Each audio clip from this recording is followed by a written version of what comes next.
यह वीडियो जरा गौर से सुनिएगा।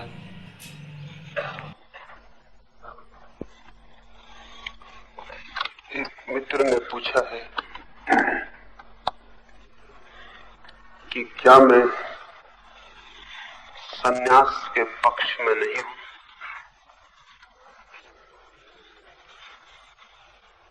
मैं सन्यास के तो पक्ष में हूं, लेकिन सन्यासियों के पक्ष में नहीं।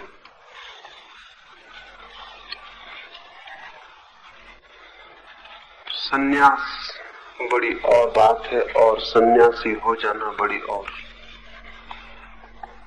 सन्यासी होकर शायद हम सन्यास का धोखा देना चाहते हैं और कुछ भी नहीं। सन्यास तो अंतःकरण की बात है, अंतस की, और सन्यासी हो जाना बिल्कुल वाह अभिनय है। और बाहरी अभिनेताओं के कारण इस देश में सन्यास को, धर्म को जितनी हानि उठानी पड़ी है उसका हिसाब लगाना भी कठिन है। सन्यास जीवन विरोधी बात नहीं है, लेकिन तथाकथित सन्यासी जीवन विरोधी होता हुआ दिखाई पड़ता है। सन्यास तो जीवन को परिपूर्ण रूप से भोगने का उपाय है। सन्यास त्याग भी नहीं है। वस्तुतः तो जीवन के आनंद को हम कैसे पूरा उपलब्ध कर सकें, इसकी प्रक्रिया, इसकी वैज्ञानिक प्रक्रिया ही सन्यास है। सन्यास दुख उठाने का नाम नहीं, और न जान के अपने ऊपर दुख ओढ़ने का, न जान के अपने को पीड़ा, तकलीफ और कष्ट देने का। सच्चाई तो ये है कि जो लोग थोड़े आत्मघाती वृत्ति के होते हैं, थोड़े सुसाइडल होते हैं, वे लोग सन्यास के नाम से स्वयं को सताने का, खुद को टार्चर करने का रास्ता खोज लेते हैं। दुनिया में जिनकी दुष्ट प्रकृति है, जिनका मस्तिष्क और मन वायलेंट और हिंसक है, वे दो तरह के काम कर सकते हैं। एक तो ये कि वे दूसरों को सताएं, और दूसरा ये कि अगर वे दूसरों को न सताएं तो खुद को सताएं। ये दोनों ही हिंसा के रूप हैं। जो आदमी दूसरों को सताने से अपने को रोकता है जबरदस्ती, वो अनिवार्य रूप से खुद को सताने में लग जाता है। फिर चाहे वो उसे तपश्चर्या कहता हो, त्याग कहता हो, या कोई और अच्छे नाम चुन लेता हो, इससे कोई फर्क नहीं पड़ता है। और स्मरण रखें, जो आदमी अपने को सताता है वो आदमी कभी भी अहिंसक नहीं हो सकता है। जो अपने को ही प्रेम नहीं करता, वो इस पृथ्वी पर किसी दूसरे को कभी प्रेम नहीं कर सकता है। दूसरों के प्रति दिखाया जाने वाला प्रेम धोखा और पाखंड है, क्योंकि जो खुद को ही प्रेम करने में समर्थ नहीं हो सका, वो और किसको प्रेम कर सकेगा। मेरी दृष्टि में सन्यासी हुआ है जो स्वयं को इतना प्रेम करता है कि इस स्वयं को प्रेम करने के कारण ही उसका जीवन आमूल परिवर्तित हो जाता है। स्वयं के प्रति इस गहरे प्रेम में ही उसके भीतर सबके प्रति प्रेम का जन्म होता है। सन्यास ऐसी चित्त दशा का नाम है जहां भीतर व्यक्ति ऐसे जीने लगता है जैसे कि हो ही नहीं, जैसे उसकी अस्मिता, उसका अहंकार, उसका ईगो खो गए हों, शून्य हो गए। वो हवाओं, पानी की भांति जीने लगता है। बाहर इसका ये अर्थ नहीं होता कि वो निष्क्रिय हो जाएगा, बल्कि उल्टे ही इसका ये अर्थ होता है कि वही सबसे ज्यादा सक्रिय हो जाएगा। जिसके चित्त के तल पर शून्य है, उसके परिधि पर, उसके जीवन की परिधि पर बड़ी सृजनात्मक क्रियाओं का आविर्भाव होता है। एक गाड़ी को आप चलते देखते हैं, चक्के घूमते चले जाते हैं, लेकिन चाक के बीच में जो कील है वो स्थिर बनी रहती है। वो कील की स्थिरता के कारण ही चक्का घूम पाता है। अगर कील भी घूम जाए तो फिर चक्का नहीं घूम पाएगा। कील ठहरी रहती है और जितनी स्थिर होती है उतना ही चाक घूम सकता है, सहजता से, सरलता से। सन्यासी ऐसा व्यक्ति है जिसका चित्त तो स्थिर है, लेकिन जिसके जीवन का चाक बड़ी गति से घूमता है। जिसके जीवन का चाक ही रुक गया हो वो आदमी मर गया, वो आदमी सन्यासी नहीं है। ऐसे ही मरे लोगों को हमने हजारों साल तक पूजा है, और ऐसे मरे लोगों की पूजा के कारण हमारे पूरे कौम की आत्मा धीरे धीरे जड़ हो गई है, मर गई है। इस देश में सन्यास के नाम पर पलायनवादी एस्केपिस्ट प्रवृत्तियों को अद्भुत रूप से पूजा मिली। जो लोग जीवन को छोड़ दें, जीवन से भाग जाएं, जीवन के शत्रु हो जाएं, उन सबको हम आदर देते हैं। तो फिर अगर जीवन उजड़ जाता हो तो कसूर किसका है? फिर अगर जीवन बेरौनक हो जाता हो, अगर जीवन दुख से भर जाता हो और जीवन में आनंद की कोई वर्षा न होती हो, तो कौन जिम्मेवार है? फिर इसमें आश्चर्य क्या है? एक सन्यासी अपने भक्तों के बीच बोलता था। उसने एक प्रश्न किया। उसने अपने भक्तों से कहा, तुम में से कितने लोग स्वर्ग जाना चाहते हैं? सभी हाथ उठ गए, सिर्फ एक हाथ को छोड़कर। सन्यासी बहुत हैरान हुआ। हाथ नीचे गिरवा कर उसने कहा, अब वे लोग हाथ उठाएं जो नरक जाना चाहते हैं। एक भी हाथ नहीं उठा। उस आदमी ने भी हाथ नहीं उठाया जिसने स्वर्ग जाने के लिए भी हाथ नहीं उठाया। सन्यासी हैरान हुआ। उसने कहा, महानुभाव, आप कहाँ जाना चाहते हैं? उस आदमी ने कहा, न तो मैं स्वर्ग जाना चाहता हूँ न नरक, मैं इस जमीन पर रहना चाहता हूँ और इस जमीन को और इस जमीन के जीवन को आनंदित देखना चाहता हूँ। ये तुम्हारे स्वर्ग जाने वाले लोग इस जमीन को नरक बनाने के कारण बने, और नरक तो जाने को कोई तैयार नहीं है। सारे लोग स्वर्ग जाने को तैयार हैं, इस कारण ये पृथ्वी नरक हो गई है। क्योंकि इस पृथ्वी को कौन स्वर्ग बनाए? इस जीवन को कौन सुंदरता दे? इस जीवन की कुरूपता को कौन मिटाए?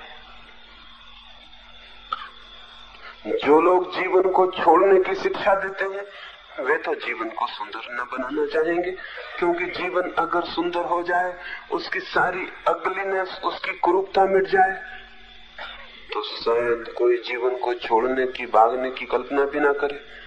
इसलिए जो लोग जीवन से भागने की शिक्षा देते हैं वे तो चाहते हैं कि जीवन जितना दुख, जितनी कुरूपता से भर जाए उतना अच्छा, क्योंकि तब छोड़ने की प्रेरणा और तीव्रता से अर्थ और अपील पकड़ लेगी। हमारे देश में या पुराने हजारों वर्षों में ऐसे लोग बहुत कम रहे हैं जिन्होंने इस पृथ्वी के प्रेम को प्रदर्शित किया हो, जिन्होंने ये कहा हो, हम इस जीवन को सुंदर, सत्य बनाना चाहते हैं। मैं तो ऐसे ही व्यक्ति को धार्मिक कहता हूं जो इस जीवन को सुंदर बनाने की चेष्टा में संलग्न है, जो इस जीवन की कुरूपताओं को दूर करना चाहता है, जो इस मौजूदा जिंदगी को, इस पृथ्वी को स्वर्ग बनाने के लिए चेष्टारत है, वही आदमी धार्मिक है। और जिस आदमी ने अपने पूरे प्राणों को इस दिशा में संलग्न कर दिया है, वो संन्यास्त है। उसकी अपनी अब कोई आकांक्षा नहीं इस जीवन को सुंदर बनाने के अतिरिक्त। और ये भी मैं आपसे कह दूं, जो थोड़े से लोग इस जीवन को सुंदर बनाने के लिए श्रम करते हैं, वे यहाँ तो स्वर्ग को उपलब्ध हो ही जाते हैं, और अगर कहीं भी कोई स्वर्ग होगा तो वे उससे वंचित नहीं रह सकते। उन्होंने वो दूसरा स्वर्ग भी कमा लिया इस पृथ्वी को स्वर्ग बनाने में। लेकिन जो लोग इस जीवन को उजाड़ते हैं, और तथाकथित साधुओं और सन्यासियों के ऊपर ही ये सारा जिम्मा है कि उन्होंने भागने की, छोड़ने की ऐसी हवा पैदा की, ऐसी वृत्ति पैदा की कि इस जीवन को बसाने की और बनाने का तो ख्याल ही खो गया। ये हैरानी होगी जानकर कि हमारे जीवन में जितना अकल्याण, अमंगल दिखाई पड़ता है, जितना दुख, उसमें तथाकथित साधु और सन्यासियों का हाथ है।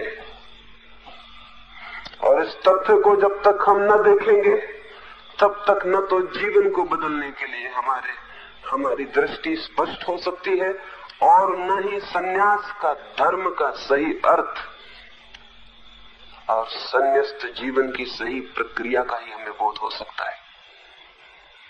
हम तो एक पलायनवादी दृष्टि में, एक एस्केपिस्ट दृष्टि के अंतर्गत बड़े हुए, और हमने भागते हुए आदमी को आदर दिया है। इस आदर के जितना अमंगल हुआ है उसकी कल्पना करनी भी कठिन। मैं ऐसे सन्यासी के पक्ष में नहीं हूं। मेरी तो समझ यही है कि जीवन के अतिरिक्त और कोई परमात्मा नहीं।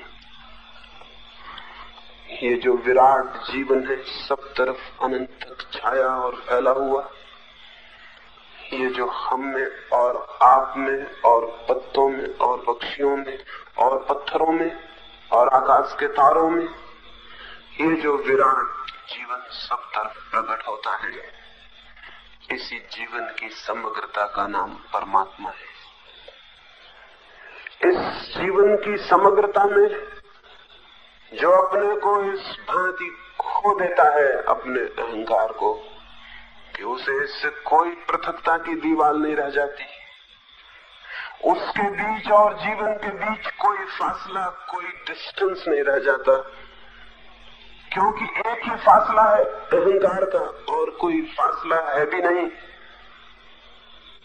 एक मनुष्य और दूसरे मनुष्य के बीच भी अहंकार का फासला है, एक जीवन और समस्त जीवन के बीच भी अहंकार का फासला है।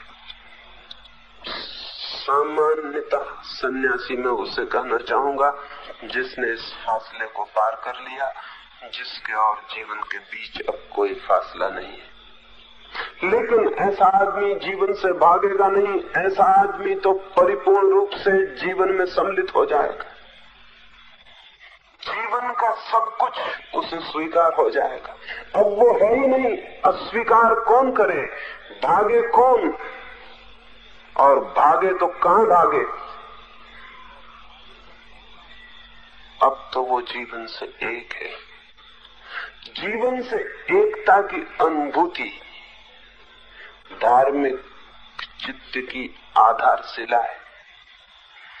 जो उस अनुभूति को उपलब्ध होता है उसे मैं सन्यासी कहूं। लेकिन सन्यासी के नाम से जो सब चलता रहा है, तो चूंकि हम उसके आदी हो गए हैं, देखने किसी में ख्याल नहीं आता कि सन्यासी के नाम से कैसा पाखंड, कैसी एक्टिंग, कैसा अभिनय चल रहा है।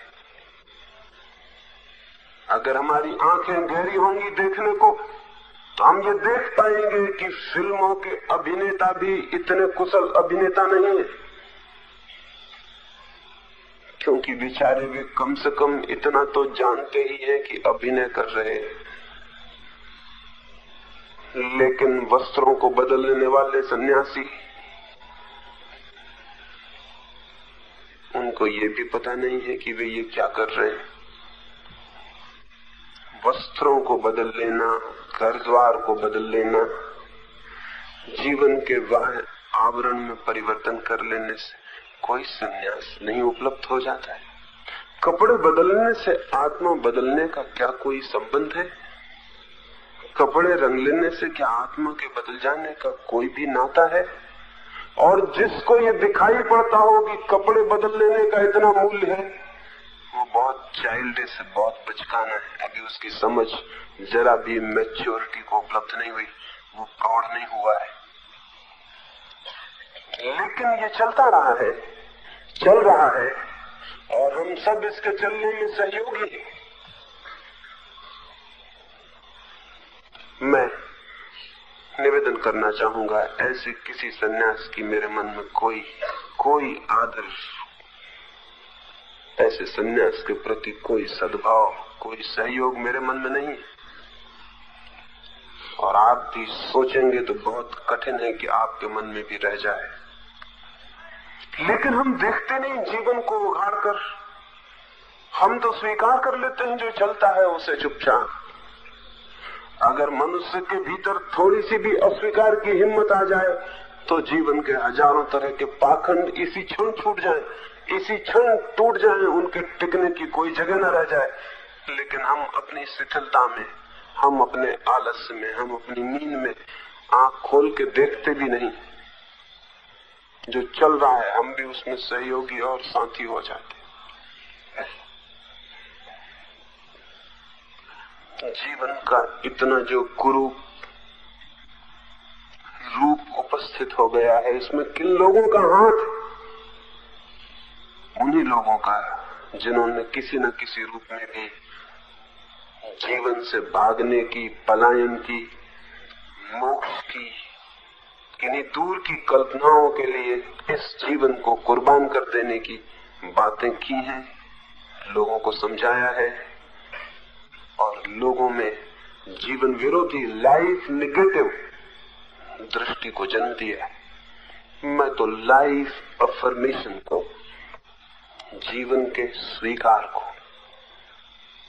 जीवन के आदर को, जीवन के प्रति परिपूर्ण प्रेम को, जीवन जैसा है उस जीवन की समग्रता में उसकी स्वीकृति को ही सन्यास कहता हूं। जीवन को पूरे ढंग से जीना ही सन्यास है, भाग जाना नहीं, आंख बंद कर लेना नहीं। लेकिन ऐसा सन्यासी अभी पैदा होने को है जो जीवन का शत्रु ना हो, मित्र हो। और जिस दिन भी हम ऐसे सन्यासी को जन्म दे सकेंगे, उसी दिन धर्म और जीवन के बीच जो आज खाई खुदी है वो समाप्त हो जाएगी। जीवन और धर्म एक हो सकेगा। तब मंदिर और दुकान को अलग रहने की जरूरत न रहेगी। तब दुकान मंदिर हो सकती है। वैसे मंदिर तो बहुत दिनों से दुकान हो ही चुका है, लेकिन दुकान मंदिर नहीं हो पाई। तब बाजार, जीवन की सघनता से पहाड़ की चोटियों पर भागने का कोई सवाल नहीं है। कपड़े बदलने का, घर द्वार छोड़ देने का नहीं कोई सवाल है। तब सवाल है स्वयं को बदल लेने का। और जो लोग स्वयं को नहीं बदलना चाहते, वे छोटी मोटी बदलाहट करके स्वयं को कंसोलेशंस दे लेते हैं, सांत्वना दे लेते हैं कि हमने अपने को बदल लिया। ये धोखा बहुत चल चुका। ऐसे सन्यास को अब कोई जगह आने वाली मनुष्य की चेतना में नहीं होनी चाहिए। और हमने बहुत अहित भी भोग लिया, हमने बहुत अमंगल भी भोग लिया। हमने जीवन को बहुत रूप से उपेक्षित करके दुखी, परेशान, बेचैन भी, अशांत भी बना लिया। लेकिन अब तक भी जीवन की परिपूर्ण स्वीकृति को लेने वाले धर्म को, विचार को हम जन्म नहीं दे सके। कहीं आसमान से वो पैदा होगा भी नहीं, हम ही उसे मार्ग देंगे तो वो पैदा हो सकता है। तो मैं सन्यास के तो पक्ष में हूं, लेकिन सन्यासी के नहीं, क्योंकि सन्यास एक और ही क्रांति है जिससे व्यक्ति गुजर जाता है, और सन्यासी हो जाना एक ढोंग है। जो लोग क्रांति से बिना गुजरे क्रांति से गुजर जाने का वहम पाल लेना चाहते हैं, उनके लिए बड़ा सुगम उपाय है।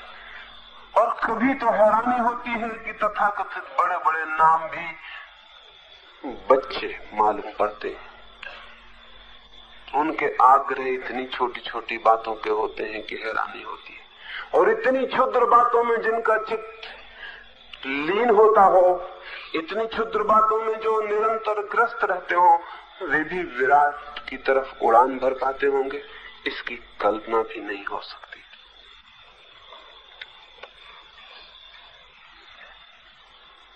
एक और मित्र ने पूछा है कि मैंने कहा कि शास्त्रों में सत्य नहीं है, तो फिर मेरी किताबें क्यों हैं, क्यों बेची जाती हैं, क्यों लोगों को दी जाती हैं? वे शास्त्र और किताब के फर्क को नहीं समझ पाए। किताबों के विरोध में मैं नहीं हूं। गीता एक किताब हो तो ठीक, कुरान एक किताब हो तो ठीक। जिस दिन कोई किताब शास्त्र बनती है, उसी दिन से खतरा शुरू होता है। शास्त्र और किताब में फर्क क्या है? जब कोई किताब अथॉरिटी बन जाती है, आप्त बन जाती है, जब कोई किताब ये दावा करती है कि ईश्वरीय है, होली है, पवित्र है, जब कोई किताब ये दावा करती है कि इसमें जो लिखा है वो त्रिकाल में सत्य है, जब कोई किताब ये दावा करती है कि इससे अन्यथा जो है वो सब गलत है, जब कोई किताब ये कहती है कि मेरी पूजा करो, जब कोई किताब पूजा पाने लगती है,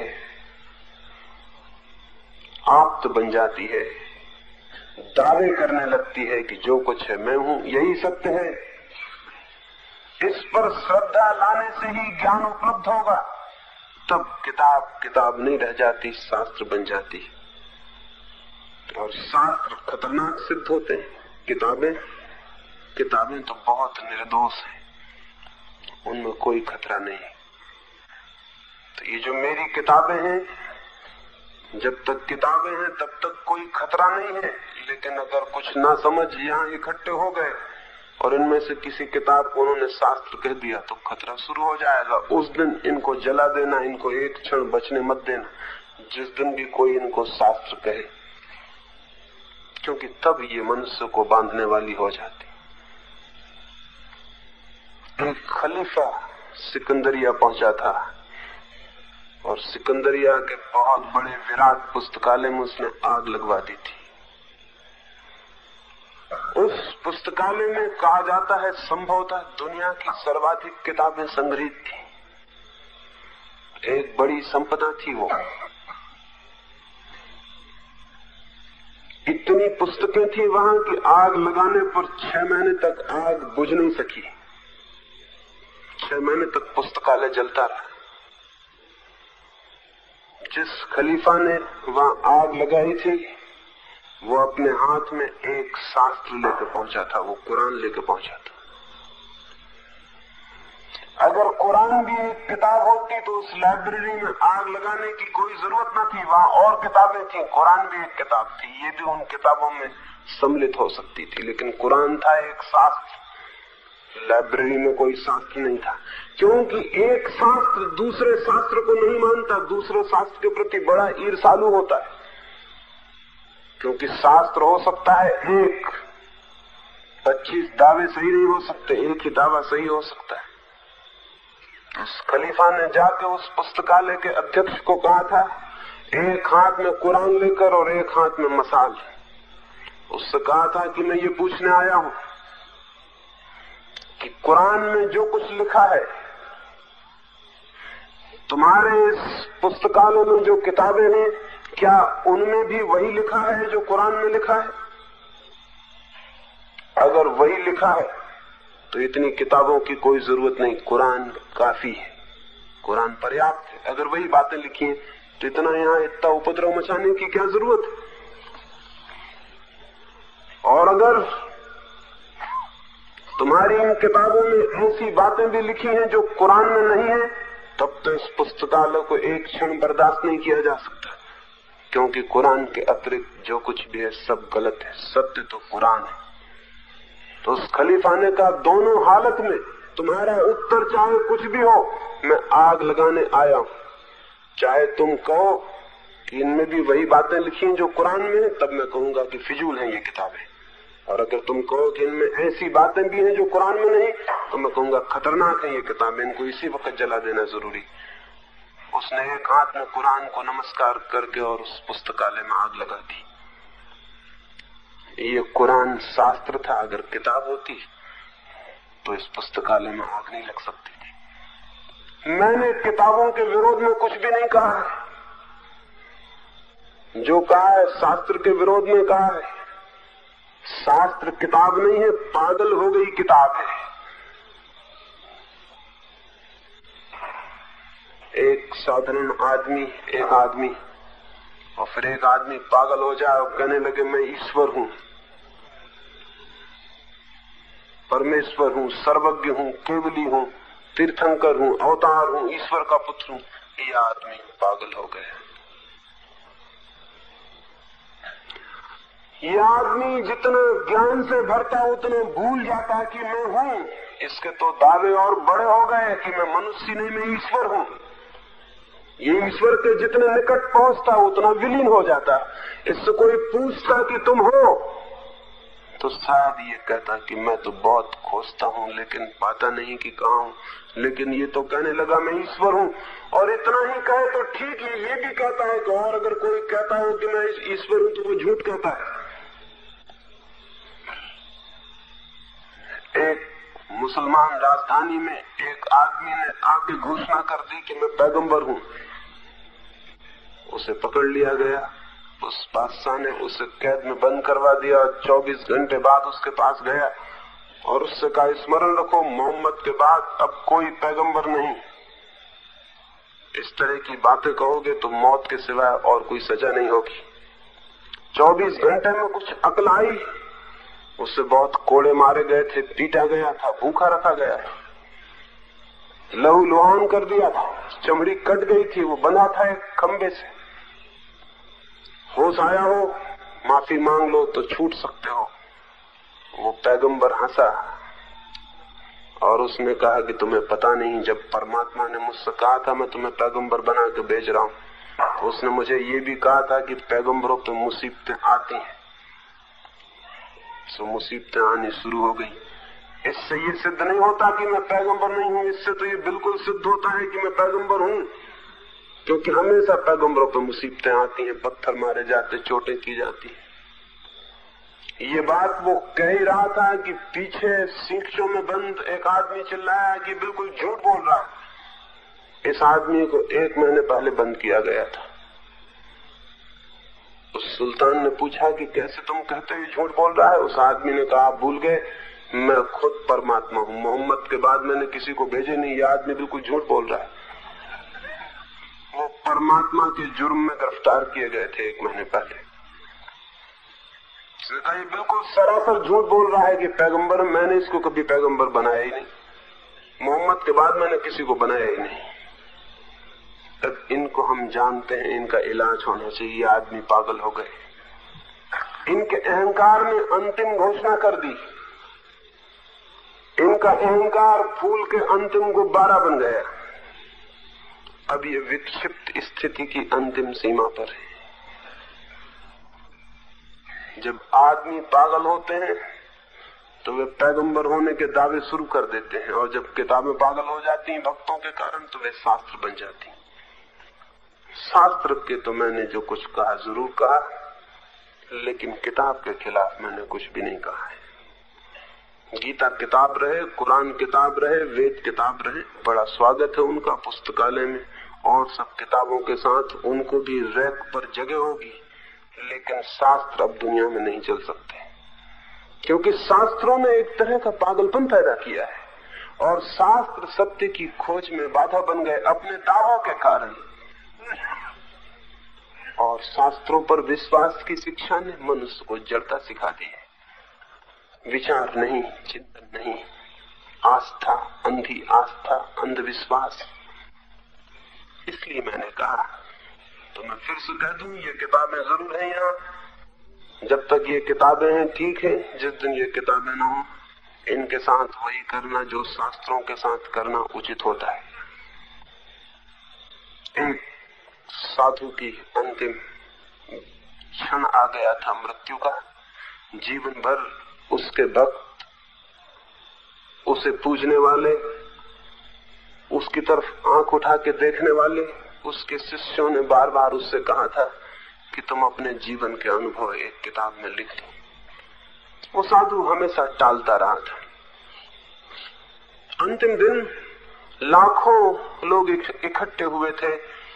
उसने घोषणा कर दी थी कि आज सूरज के डूबने के साथ मैं समाप्त हो जाऊंगा। हजारों लोग उसके दर्शन को आए थे।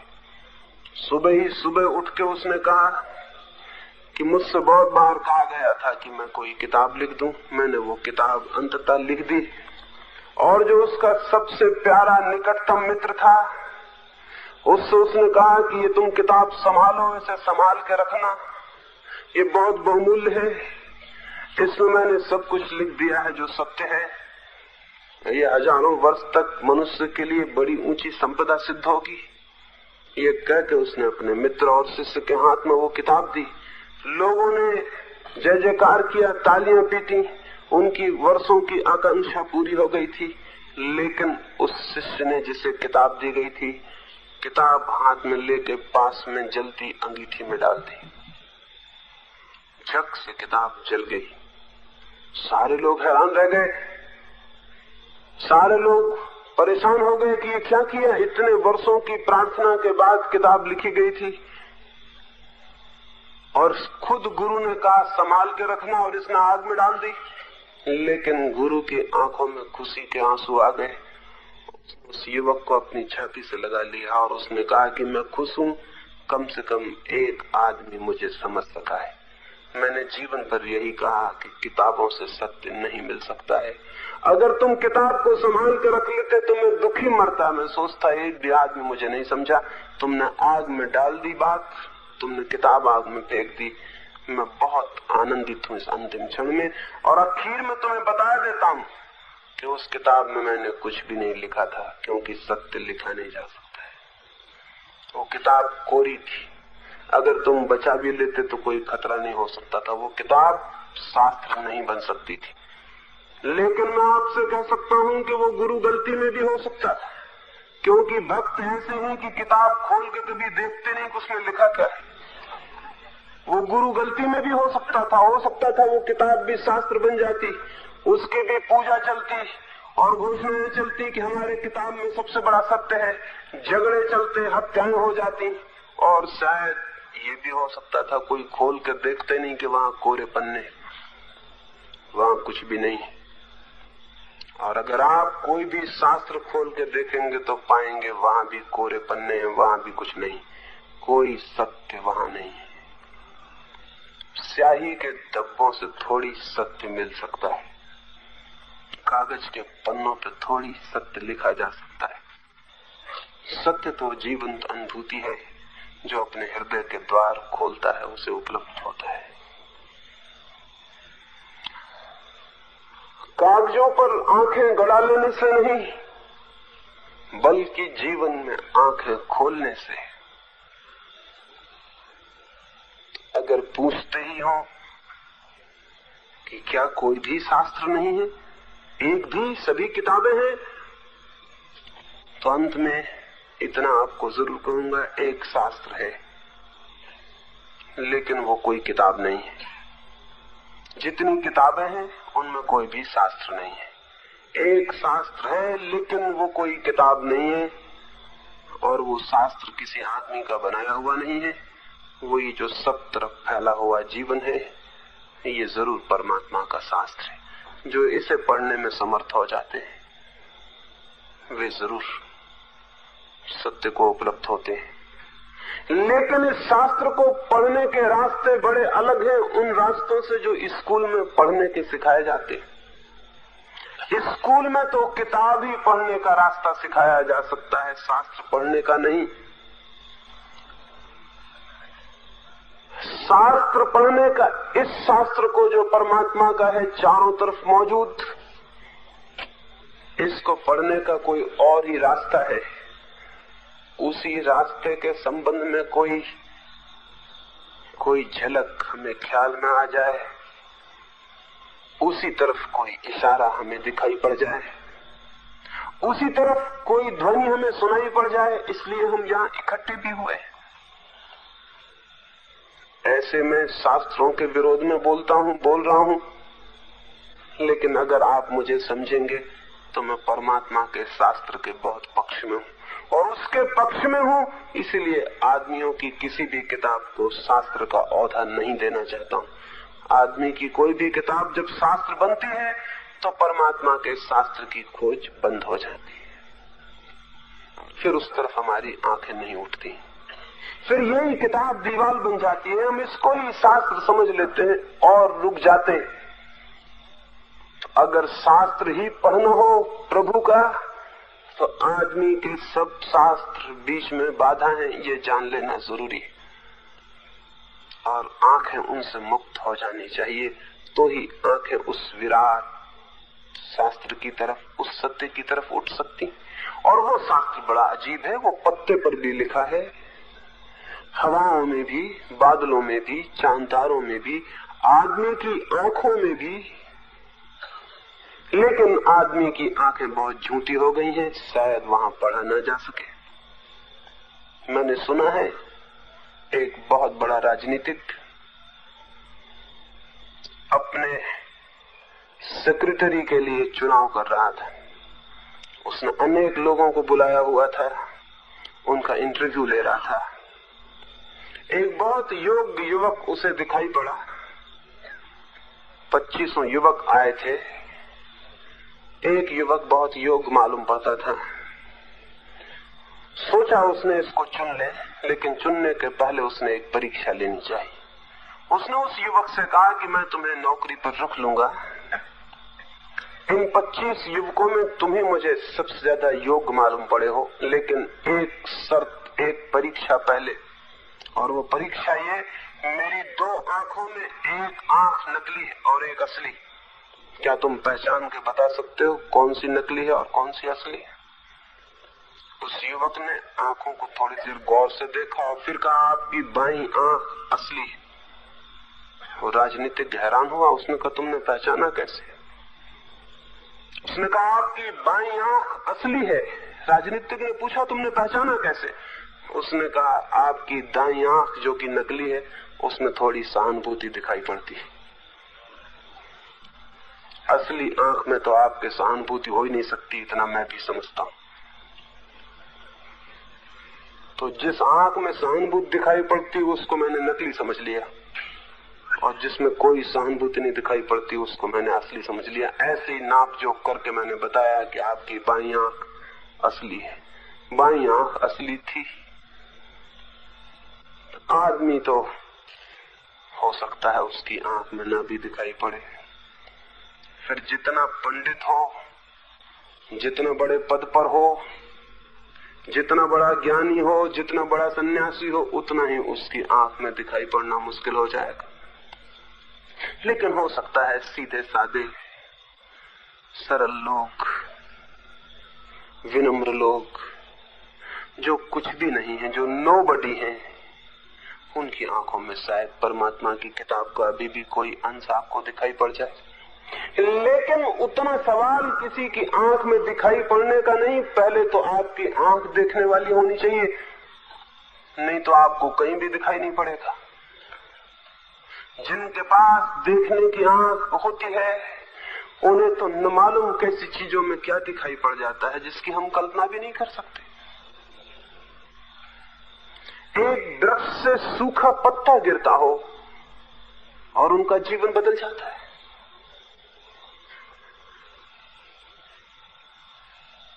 एक मटकी फूट जाए और उनका जीवन बदल जाता है। मैंने सुना एक युवा सत्य की खोज में था और न मालूम कहां कहां भटका और एक दिन पतझड़ होती थी और वृक्ष से सूखे पत्ते गिर रहे थे और हवाएं उन पत्तों को जगह जगह नचा रही थी, पूरब और पश्चिम। और वो युवक खड़ा देख रहा था और वो नाच उठा और उसे मिल गया जिसकी वो खोज में था। और बाद में जब लोग उससे पूछे तूने मिला क्या उन सूखे पत्तों को हवा में उड़ते देखकर, उसने कहा सूखे पत्तों को हवा में उड़ते देखकर मुझे मेरे संबंध में सारी समझ आ गई। मुझे दिखाई पड़ा मैं भी एक पत्ते से ज्यादा कहां हूं। जिसे हवाएं पूरब ले जाती हैं तो पूरब जाता, पश्चिम ले जाती हैं तो पश्चिम जाता। और तब से मैं एक सूखा पत्ता ही हो गया हूं। अब मेरा कोई रेसिस्टेंस नहीं है, अब जीवन के प्रति मेरा कोई विरोध नहीं। जीवन जहां ले जाता है मैं चला जाता हूं। और जिस दिन से मैंने अपना विरोध छोड़ दिया है जीवन से, उसी दिन से मेरे जीवन का सारा दुख विलीन हो गया। अब मैं जानता हूं कि मैं दुखी था अपने कारण, चूंकि मैं था। अब मैं सूखे पत्ते की तरह हूं, हवाएं जहां ले जाती हैं चला जाता हूं, हवाएं नहीं ले जाती तो वहीं पड़ा रह जाता हूं। हवाएं आकाश में उठा लेती हैं तो आकाश में उठ जाता हूं, हवाएं नीचे गिरा देती हैं तो नीचे गिर जाता हूं। अब मेरा अपना कोई होना नहीं, अब मैं नहीं हूं, अब हवाएं हैं, मैं एक सूखा पत्ता हूं। लेकिन ये मुझे एक सूखे पत्ते से ही दिखाई पड़ा था। देखने वाली आंख होगी तो दिखाई पड़ गया, नहीं तो सूखे पत्ते इस माथेरान में कितने नहीं, और आपके पैरों के नीचे कितने नहीं आके कुचल जाते होंगे, और आपकी आंखों के सामने कितने नहीं वृक्षों से गिर जाते होंगे। लेकिन सूखे पत्ते क्या करेंगे? अगर सूखे पत्ते कुछ करते होते तो बड़ी आसान बात थी। हम हर गांव में वृक्ष लगा लेते और उसमें से सूखे पत्ते टपकाते रहते और गांव में जो भी निकलता ज्ञान को उपलब्ध हो जाता। नहीं, लेकिन सूखे पत्ते में हम तभी देख पाएंगे जब हम देखने में समर्थ हैं। एक युवक सत्य की खोज पर था, बहुत घूमा, बहुत भटका था। एक दिन कुएं से पानी भर के आ रहा था, दोनों कंधे पर लकड़ी डालकर दो मटकियां बांधी हुई थी। लकड़ी छूट गई, मटकी फूट गई, पानी बह गया। वो नाच उठा। लोगों ने उससे पीछे पूछा तुम्हें क्या हो गया? उसने कहा मटकी क्या फूटी, मैं ही फूट गया। मटकी के फूटने के क्षण में मुझे दिखाई पड़ा, अरे मटकी में जो पानी था वो भी सागर का था, लेकिन मटकी रोके थी। मटकी फूट गई, पानी बह गया और एक हो गया उससे जिससे वो एक था। केवल बीच में एक मिट्टी की दीवार थी। उसी दिन मेरे मन की मटकी फूट गई और अब तो मेरा भीतर जो है वो सागर से मिल गया, जो सबका सागर है। अब मैं नहीं हूं, अब परमात्मा ही है। लेकिन मटकी फूटने से घर में रोज मटकी फूट जाती है, घर घर में मटकी फूटती रहती है, लेकिन किसी को ये नहीं दिखाई पड़ता। देखने वाली आंख चाहिए तो कहीं भी दिखाई पड़ जाता है। एक वृद्ध एक घर के द्वार से निकलता था, सुबह घूमने निकला था। उस वृद्ध का बचपन का नाम ही बुढ़ापे तक चलता आया था। उसे सभी लोग बूढ़ा हो गया था तो भी राजा बाबू ही कहते थे। घूमने निकला था, एक झोपड़े के भीतर सूरज उग रहा था बाहर। कोई माँ अपने बेटे को या अपने देवर को या किसी को उठाती होगी और भीतर कह रही थी कि राजा बाबू उठो, कब तक सोए रहोगे। और ये राजा बाबू जो बाहर घूमने निकले थे वो एकदम ठिठक के खड़े हो गए। उन्हें सुनाई पड़ा, राजा बाबू उठो, कब तक सोए रहोगे। वो वापस लौट पड़े। घर आके उन्होंने कहा मैं दूसरा आदमी हो गया, अब राजा बाबू सोए नहीं रह सकते। मैं उठ गया, मुझे एक जगह बात सुनाई पड़ी और मैं बदल गया। उस स्त्री को पता भी नहीं होगा कि बाहर भी कोई मौजूद था, उसे ख्याल भी नहीं होगा कि उसने जो कहा था उसके राजा बाबू तो शायद सो ही रहे होंगे, क्योंकि राजा बाबू जिनको हम कहते हैं वो जल्दी नहीं उठते। लेकिन बाहर एक आदमी जाग गया होगा, इसकी कल्पना भी नहीं की। हम भी उस घर के सामने से निकल सकते हैं, घर घर में औरतें राजा बाबुओं को उठाती रहती हैं, लेकिन हमको शायद ही वो बात सुनाई पड़े।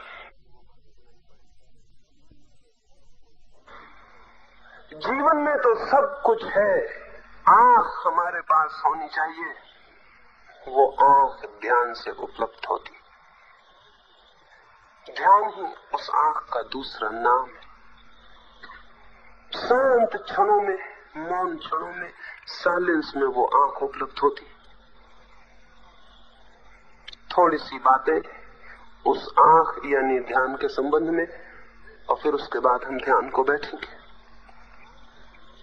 ध्यान के संबंध में 2-3 छोटी सी बातें समझ लेनी बहुत जरूरी है। एक तो क्योंकि ध्यान ही आंख है और उस ध्यान से ही परमात्मा का शास्त्र पढ़ा जा सकता है, और उस ध्यान से ही जीवन के जो छिपे हुए रहस्य वे अनुभव में आ सकते हैं। तो ध्यान को ठीक से समझ लेना जरूरी है कि ध्यान क्या है।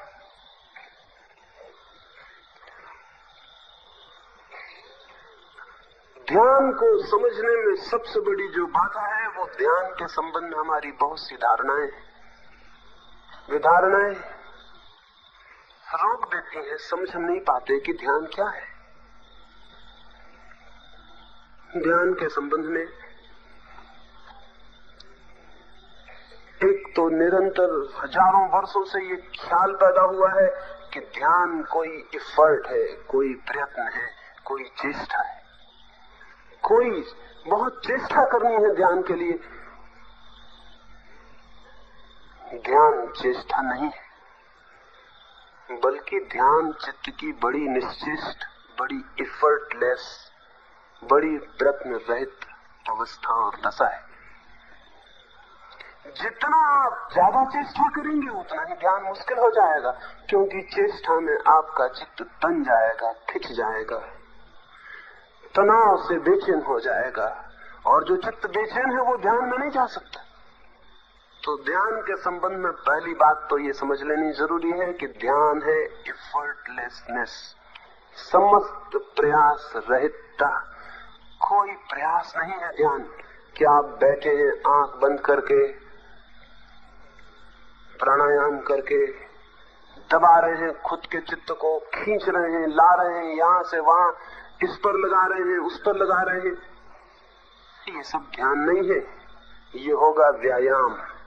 इससे ध्यान का कोई संबंध नहीं। कोई कसरत करनी हो तो बात अलग है, ये कसरत है। इस तरह का जो ध्यान है, मेरी दृष्टि में ध्यान तो एक विश्राम है, टोटल रिलैक्सेशन है। चित्त इतना निष्क्रिय, इतना अक्रिय, इतना निश्चेष्ट कि जैसे कुछ भी नहीं कर रहा है, जैसे कोई झील चुपचाप सोई है, और चुपचाप सोई झील में चांद का प्रतिबिंब बन रहा है, रिफ्लेक्शन बन रहा है। ऐसा ही चित्त जब एक झील की तरह शांत चुपचाप सोया है, चुपचाप मौन पड़ा है, तब चित्त एक दर्पण बन जाता है, और उसमें जीवन का जो शास्त्र है, परमात्मा का जो शास्त्र है, वो प्रतिफलित होने लगता है, उसके प्रतिबिंब बनने लगते हैं। तो ध्यान के लिए पहली तो बात है कि हम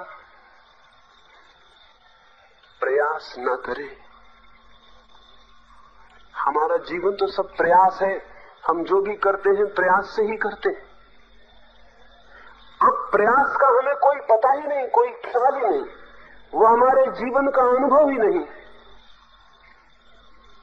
लेकिन कुछ चीजें हैं जो प्रयास से नहीं आती। जैसे आपके परिचय में एक चीज है नींद। नींद प्रयास से नहीं आती। अगर आप कोशिश करें नींद लाने की, तो आपकी कोशिश से नींद नहीं आने देगी। करें, कोशिश करके देखें, किसी दिन नींद लाने की कोशिश करके देखें। करवट बदलें, जंत्र मंत्र पढ़ें, कुछ और करें, कुछ देवी देवताओं का स्मरण करें और नींद लाने की कोशिश करें। उठें, बैठें, दौड़ें, नींद लाने की कोशिश करें। आप जितनी कोशिश करेंगे नींद उतनी दूर हो जाएगी। जिन लोगों को नींद ना आने की बीमारी होती है, उनको असल में पता ही नहीं है। उनको नींद ना आने की बीमारी नहीं है, उनको नींद लाने की बीमारी। वो नींद लाने की जो कोशिश में पड़ गए हैं, तो एक चक्कर खड़ा कर लिया है, अब नींद उन्हें नहीं आ सकती। नींद न आने की बीमारी किसी को भी नहीं है। नींद लाने की बीमारी जरूर कुछ लोगों को पैदा हो जाती है, फिर नींद आनी बंद हो जाती। नींद लाने की कोशिश से नींद नहीं आ सकती, क्योंकि कोशिश नींद विरोधी है। अमेरिका में कोई 30% लोग बिना नींद की दवाओं के नहीं सो रहे, और वहां के मनोचिकित्सकों का ख्याल है कि 100 वर्ष बाद अमेरिका में एक भी आदमी स्वाभाविक रूप से सोने में समर्थ नहीं रह जाएगा। एक ही शर्त ख्याल में रख के, अगर अमेरिका या आदमी बचा 100 साल बाद, तो ऐसा नहीं हो सकता है कि कोई आदमी बिना नींद के सो जाए। अगर 100 साल बाद अमेरिका के उन लोगों को कहा जाएगा कि एक जमाना ऐसा भी था कि लोग बस जाते थे, सिर रखा बिस्तर पर और सो जाते थे, तो क्या वे लोग विश्वास कर सकेंगे? क्या वे मान सकेंगे कि ऐसा भी कभी हो सकता है कि कोई आदमी जाए और बस सो जाए? हद हो गई, ये तो हो ही नहीं सकता। अभी भी जिसको नींद नहीं आती है, उससे आप कहिए कि हम तो तकिए पर सिर रखते और सो जाते, तो वो कहेगा आप क्या झूठी बातें कर रहे हैं, कोई तरकीब होगी जरूर आपकी। बताते नहीं है, क्योंकि मैं तो तकिए पे बहुत सिर रखता हूं लेकिन नहीं सो पाता। ध्यान भी इतनी ही सरल बात है, इतनी ही सरल, लेकिन प्रयास करिएगा तो बाधा पड़ जाएगी। तो अभी हम जब यहाँ अभी रात्रि के ध्यान के लिए बैठेंगे, तो एक बात ख्याल में रखिए, कोई प्रयास नहीं करना है, ढील ढाले चुपचाप रह जाना है, कोई चेष्टा नहीं करनी, ध्यान लगाने की, लाने की कोई कोशिश नहीं करनी। फिर आप कहेंगे हम क्या करेंगे? बस आप एक ही कृपा करें, कुछ ना करें, और ध्यान आना शुरू हो जाएगा। लेकिन ये काम बड़ा कठिन है। अगर करने का होता तो आप कर देते, चाहे वो कितनी कठिन होता, लेकिन न करने का काम बड़ा कठिन है, क्योंकि हमारी पकड़ में नहीं आता कि हम क्या करें। और न करने की हमारी कोई आदत नहीं है कि हम खाली बैठ जाएं और कुछ ना करें। हम कहेंगे कुछ तो बताइए, राम राम जपें, माला दे दीजिए, कुछ बताइए, हम कुछ करें। मेरे पास रोज लोग आते हैं, वे कहते हैं सब ठीक है, लेकिन आप कुछ तो बता दीजिए कि हम करें, करने जैसा कुछ बता दीजिए तो फिर सब ठीक हो जाए। अब कठिनाई ये है कि जैसे आपने करना शुरू किया, आप ध्यान के बाहर हो गए। करना यानी ध्यान के बाहर हो जाना, न करना, नो एक्शन यानी ध्यान में हो जाना। ना करने की सारी बात है, कुछ भी ना करें, लेकिन आप कुछ ना भी करेंगे तो भी भीतर तो विचार चलेंगे ही। उनकी तो आदत है निरंतर की, वो भीतर गतिमान होते रहेंगे, उनका चक्कर भीतर चलता रहेगा। उनके साथ क्या करें? उनके साथ भी कुछ ना करें, चुपचाप उन्हें देखते रहे। वे आपका बिगाड़ भी क्या रहे, वे आपका क्या हर्ज कर रहे हैं, आपका कौन सा नुकसान हुआ जा रहा है। झिंगुर बोल रहे हैं दरख्तों पर, आकाश में बादल चल रहे हैं, हवाएं बह रही हैं, ऐसे ही विचार चल रहे हैं, आप परेशान क्यों हैं उनसे? लेकिन हमें सिखाया गया है विचारों को रोको। विचारों को रोक लिया तो ध्यान हो जाएगा। हो गई मुसीबत, विचार रोक नहीं सकेंगे आप और ध्यान कभी होगा नहीं। विचार को रोकने की कोशिश ही विचार को निमंत्रण है।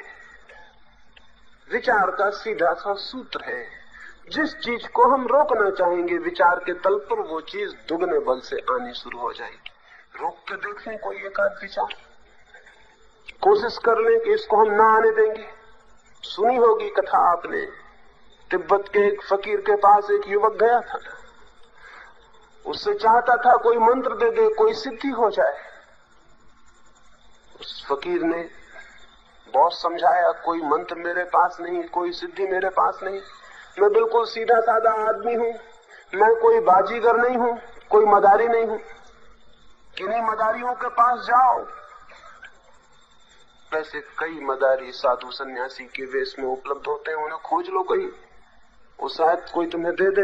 लेकिन वो युवक माना नहीं। जितना उस साधु ने समझाया कि जाओ, उतना ही उसे लगा कि है कुछ इसके पास, रुको।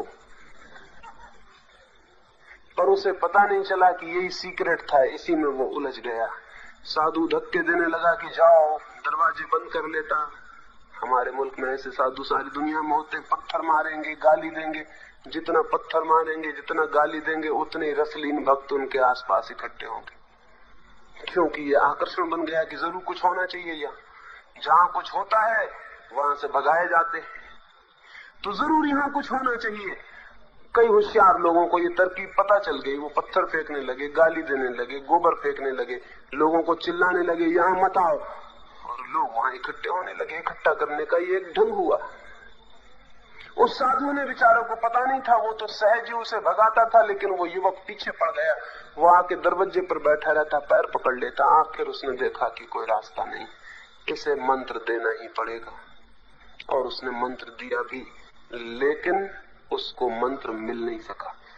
एक कंडीशन, एक शर्त लगा दी और सब गड़बड़ हो गया। सभी होशियार लोग कुछ न कुछ शर्त जरूर पीछे लगा देते हैं, ताकि जब मंत्र सिद्ध ना हो तो कहने को रह जाए कि शर्त पूरी नहीं हुई। नहीं तो मंत्र तो बराबर सिद्ध होता।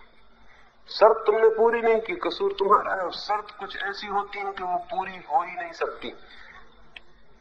उसने एक शर्त लगा दी, उसने कहा ये मंत्र ले जाओ, 5 ही बार पढ़ना, सिद्ध हो जाएगा आज रात। लेकिन जैसे ही वो उतरने लगा सीढ़ियों से मंत्र लेकर, उसने कहा ठहरो, मैं शर्त तो भूल ही गया बताना, उसके बिना तो कुछ होगा नहीं। कौन सी शर्त? का बंदर का स्मरण ना हो, बस 5 बार पढ़ लेना बिना बंदर को स्मरण किए, सब ठीक हो जाएगा। उस युवक ने कहा क्या शर्त बताई है आपने? भी फिजूल जिंदगी हो गई, मुझे बंदर का स्मरण नहीं आया। मैं कोई डार्विन का भक्त थोड़ी हूं कि मुझे बंदर का स्मरण आता है। मैं डार्विन को मानता ही नहीं, मैं ये विकासवाद, ये एवोल्यूशन कुछ नहीं मानता। बंदर से मेरा क्या नाता? बंदर कोई मेरे माँ बाप थोड़ी है। लेकिन उसे पता चला कि डार्विन को मानो या न मानो, बंदर को रोक लगा दी गई थी। बंदर आना शुरू हो गया, चला भी था, सीढ़ियां भी नहीं उतर पाया था कि उसने देखा भीतर बंदर मौजूद हो गया। वो बहुत घबराया। बाहर बंदर हो तो भगा भी सकते हैं, अब भीतर हो तो क्या करे। घर पहुंचते पहुंचते उसने एक बंदर को हटाने की कोशिश कर पाया कि और बंदर चले आ रहे हैं। घर पहुंचते पहुंचते उसके मन में बंदर ही बंदर बैठ गए। सब तरफ से वो उसे चिढ़ा रहे हैं, सब तरफ से पूछ हिला रहे हैं। अब बहुत मुश्किल हो गई। वो तो बहुत घबराया कि अजीब बात है, आज तक जीवन में ये बंदरों से कभी कोई संबंध नहीं रहा, कोई मैत्री नहीं रही, कोई वास्ता नहीं रहा इन बंदरों से। ये हो क्या गया है मुझे? नहाया, धोया, सब उपाय किए, अगरबत्ती जलाई, धूप दीप जलाए, जैसे कि धार्मिक लोग करते हैं, जैसे इनसे कुछ हो जाएगा। कमरा बंद किया, नहा धो के बैठा, लेकिन कितने नहा धो, बंदर कोई पानी से डरते नहीं। और कितनी धूप दीप जलाओ, बंदरों को पता भी नहीं उनका। और बंदर बाहर होते तो कोई उपाय भी था, बंदर थे भीतर, उनको निकालने का कोई रास्ता ना था। वो जितनी आंख बंद करने लगा, रात जितनी बीतने लगी, मंत्र हाथ में उठाता था, मंत्र बाहर ही रह जाता था, बंदर भीतर। सुबह तक वो घबरा गया, समझ गया कि ये मंत्र इस जीवन में अब सिद्ध नहीं हो सकता। गया, साधु को मंत्र वापस दिया और कहा अगले जन्म में फिर मिलेंगे, लेकिन ख्याल रखना ये कंडीशन फिर से मत लगा देना, ये शर्त मत लगा देना दोबारा, मुश्किल हो जाएगा। ये बंदर तो हद हो गई, निकालना चाहा तो बंदर मौजूद हो गए। आप भी कुछ निकालना चाहें, जिसे निकालना चाहे वो मौजूद हो जाएगा। ये सीक्रेट ट्रिक है, ये तरकीब है भीतर कि आपको समझाया जाता है विचारों को निकालो, फिर आप आंख बंद करके बैठे, वो निकलते नहीं है, वो और चले आ रहे हैं, अब आप परेशान हुए जा रहे हैं। और जिनने कहा है आपसे विचारों को निकालो, उन्हीं के पास पहुंच रहे हैं सलाह के लिए कि कैसे विचारों को निकालें। वे कहते हैं और ताकत लगाओ, जितनी आप ताकत लगाओगे उतना ही निकालना असंभव होता चला जाएगा। और तब आप सिर पीट लोगे और उनसे पूछोगे कि एक्सप्लेनेशन क्या है इस बात का कि मैं निकालने की कोशिश करता हूं, विचार तो निकलते नहीं। वे कहेंगे इसमें पिछले जन्मों के पापों का फल है, इसमें प्रारब्ध है, इसमें परमात्मा का हाथ है, इसमें और न मालूम कितनी बातें वो आपसे कहेंगे। और आपको वो भी मान लेनी पड़ेंगी, क्योंकि विचार आप निकाल नहीं सकते, तो कोई एक्सप्लेनेशन तो चाहिए कि आपको समझ में आ जाए कि विचार क्यों नहीं निकलते। आप कमजोर हैं, पापी हैं, और 25 बातें आपको समझा दी जाएंगी। एक बात छोड़कर कि विचार इसलिए नहीं निकल रहे हैं क्योंकि आप उन्हें निकालना चाहते हैं। इतना सा सीक्रेट है, इतनी सी सच्चाई है, बाकी सब बकवास है। तो विचार को निकालने की कोशिश न करें, फिर क्या करें? तो चुपचाप देखते रहें, आने दें, जाने दें, आप देखते रहें। देखने में इतनी घबराहट क्या है, इतना डर क्या है? लेकिन डर है और आपको पता नहीं है। और जब तक आपको उस भय का, उस फियर का पता ना हो जाए, तब तक आप देखने में भी समर्थ नहीं हो सकते। मैं लाख कहूं कि देखते रहें, आप देख नहीं सकते, क्योंकि देखने के पीछे भी हजारों साल की परंपरा ने एक भय पैदा कर दिया। वो परंपरा ये कहती है कि बुरे विचार मन में नहीं होने चाहिए। तो आपने सब बुरे विचार भीतर दबा के उनके ऊपर बैठ गए हैं आप। तो जब भी आप शांत होकर देखना शुरू करेंगे तो अच्छे विचार तो कम आएंगे, बुरे विचार ज्यादा आएंगे, फिजूल विचार ज्यादा आएंगे जिनको आप दबा के बैठे हुए। और उनसे डर लगता है क्योंकि सिखाया गया है बुरे विचार नहीं होने चाहिए। तो उस भय के कारण देख भी नहीं सकते, भय के कारण दबाना चाहते हैं, दबाते हैं, उपद्रव शुरू हो जाता है, मन में बंदर इकट्ठे होने लगते, फिर मन तो सिद्ध नहीं होता है। पहली बात ये भय छोड़ दें कि बुरा विचार है या अच्छा विचार है, सब विचार एक जैसे हैं, सब विचार एक जैसे हैं। विचार सिर्फ विचार है, उसको तो सिर्फ देखें, ये भय मन से निकाल दें कि बुरा विचार ना उठाए कहीं। जो भी विचार चल रहे हैं उनके चुपचाप साक्षी रह जाएं, उन्हें चलने दें। बुरा चले तो बुरे को, अच्छा चले तो अच्छे को। आप कौन है बाधा देने वाले? आप कौन है निर्णय करने वाले कि कौन बुरा है कौन अच्छा? आप क्यों ये जजमेंट लेना चाहते हैं? ये क्यों आप तय करना चाहते हैं कि ये अच्छा है ये बुरा? आपको पता है क्या अच्छा है और क्या बुरा है? कहाँ से यही पता होता तो सब बदल गया होता। ये बिल्कुल पता नहीं है, तो चुपचाप निकलने दे जो भी निकल रहा है। लाल मुंह के बंदर अच्छे हैं और काले मुंह के बुरे हैं, ऐसा मत सोचें। बंदर बंदर हैं, चाहे लाल मुंह के चाहे काले मुंह के। वो अच्छे और बुरे का सवाल न रखें, अच्छे और बुरे के कारण ही आपका चित्त दुविधा से भर जाता है। डर जाते हैं आपके कहीं बुरा विचार तो नहीं आ रहा।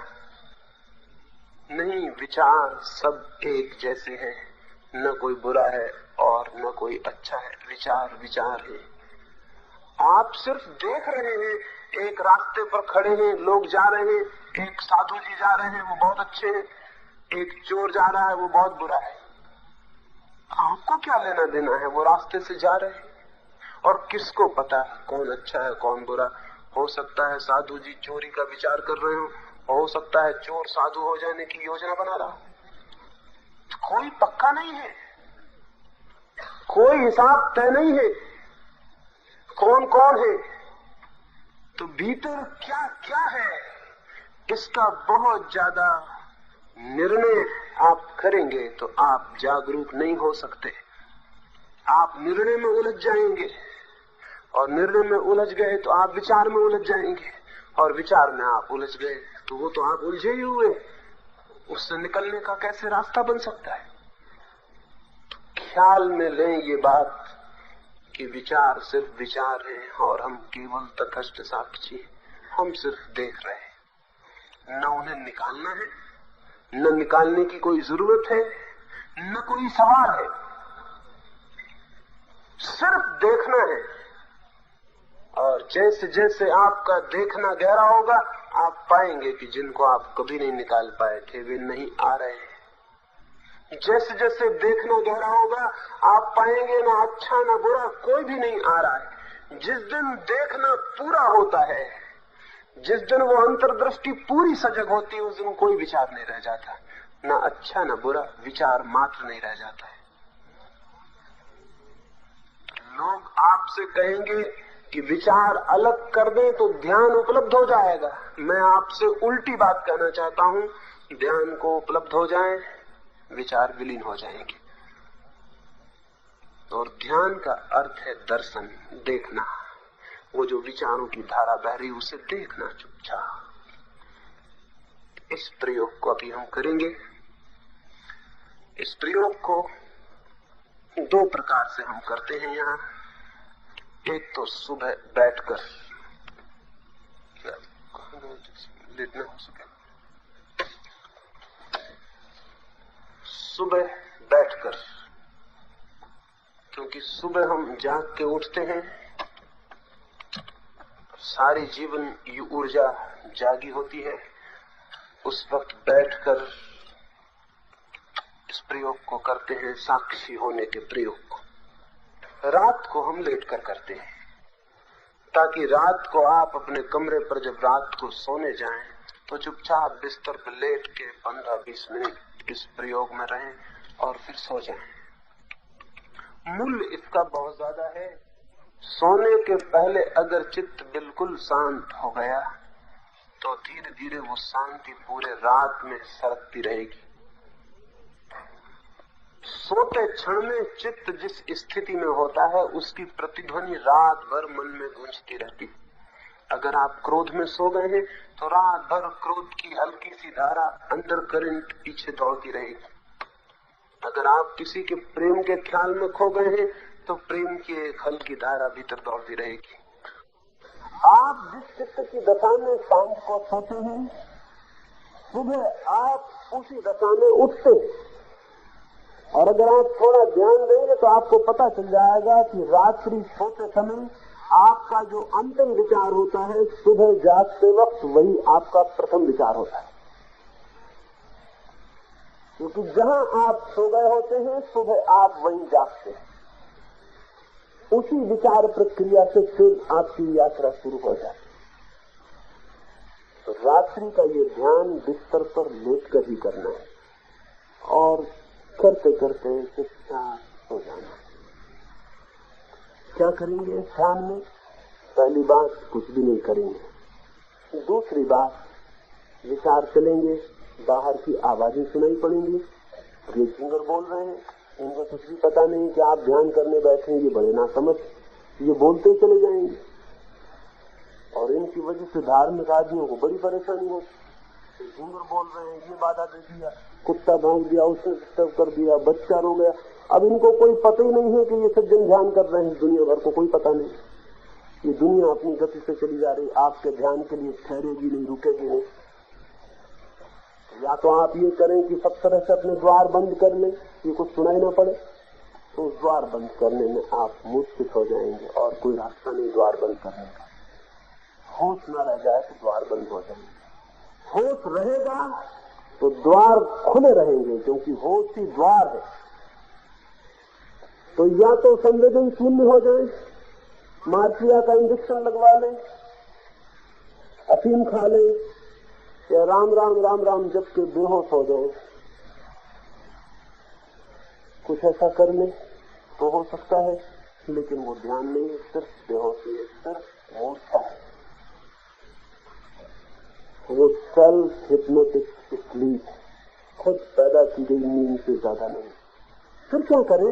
इसके प्रति जागे रहें, जैसा चित्त में विचार चलेंगे उनके प्रति भी जागे रहें।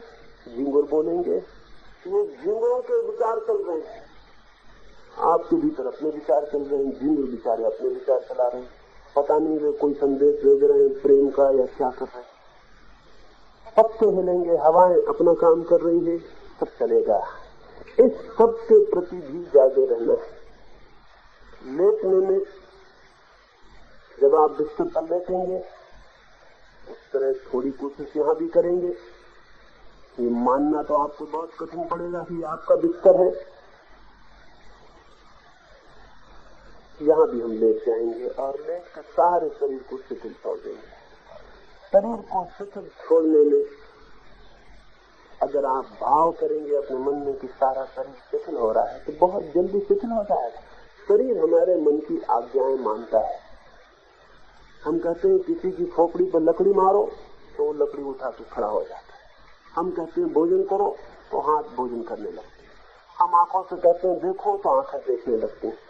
हम शरीर से जो कहते हैं वो शरीर करने को राजी हो जाता है। अगर हम शरीर से कहेंगे कि बिल्कुल शिथिल हो जाओ, ऐसे जैसे कि हो ही नहीं, तो शरीर वैसा भी हो जाता है। हमने उसे कभी कहा नहीं, इसलिए वो हुआ नहीं। हम कहेंगे वो हो जाएगा। तो यहाँ हम इन 3 रातों में लेट कर ये प्रयोग करेंगे। मैं आपको सुझाव दूंगा ताकि फिर वैसे सुझाव अपने शरीर को आप दे सकें। लेकिन ये सुझाव ध्यान नहीं, ये तो केवल शरीर के लिए शिथिल और शांत छोड़ देने का मानसिक उपाय। शरीर को शिथिल छोड़ देना है, सिर्फ श्वास को शिथिल छोड़ देना है, क्योंकि श्वास और शरीर बिल्कुल शिथिल हो जाए तो इनकी कोई बाधा मन पर पैदा नहीं होती, फिर मन ही रह जाएगा। फिर मन को चुपचाप देख के रह जाना है।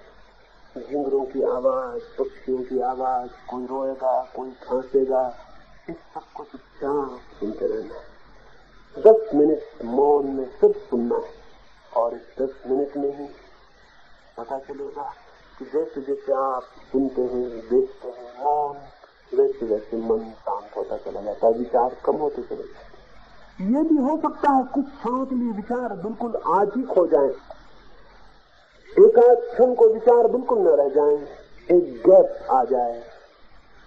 उस छोटे से क्षण में ही उसकी झलक मिलनी शुरू होती है जो भीतर है और जो सब जगह है। ध्यान आंख है, और ये आंख चित्त में पैदा हुए इंटरवल से, चित्त में पैदा हुए अंतराल से, रिक्त स्थानों से उपलब्ध होता है। धीरे धीरे रोज रोज ये रिक्त स्थान बढ़ते चले जाते हैं। एक दिन पूरा मन रिक्त होकर देखता रह जाता है। पूरा माइंड एक आंख बन जाता है, पूरा चित्त एक ऑब्जर्वेशन बन जाता है, पूरा चित्त ही एक दृष्टि मात्र रह जाता है, सिर्फ देखता रह जाता है। उस देखने की दशा में जब पूरा चित्त ही ट्रांसफॉर्म होकर सिर्फ आंख रह जाता है, सिर्फ देखना रह जाता है, उस दिन जो दिखाई पड़ता है वही सत्य, वही परमात्मा है। तब हम रात के प्रयोग के लिए तो सारे लोग थोड़े दूर दूर हट जाएंगे ताकि देख सके, कोई किसी को छूता हुआ न हो। फिर यहाँ अंधेरा कर दिया जाएगा ताकि आप परिपूर्ण शिथिल शरीर को छोड़ सके। ये सिर्फ प्रयोग समझ लेने का है। फिर लौट के आप अपने बिस्तर पर उसे करें और सो जाएं। शीघ्र कुछ लोग बाहर हट जाएं, बाहर जो हट जाएंगे वो फायदे में ज्यादा ही रहेंगे।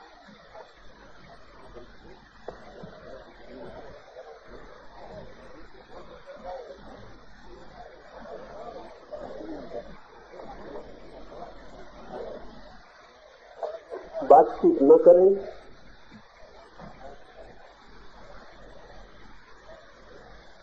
कोई बातचीत न करें, चुपचाप अपनी अपनी जगह बना लें और ले जाए। अगर यह वीडियो आपको अच्छी लग रही हो तो वीडियो को लाइक और चैनल को सब्सक्राइब करें।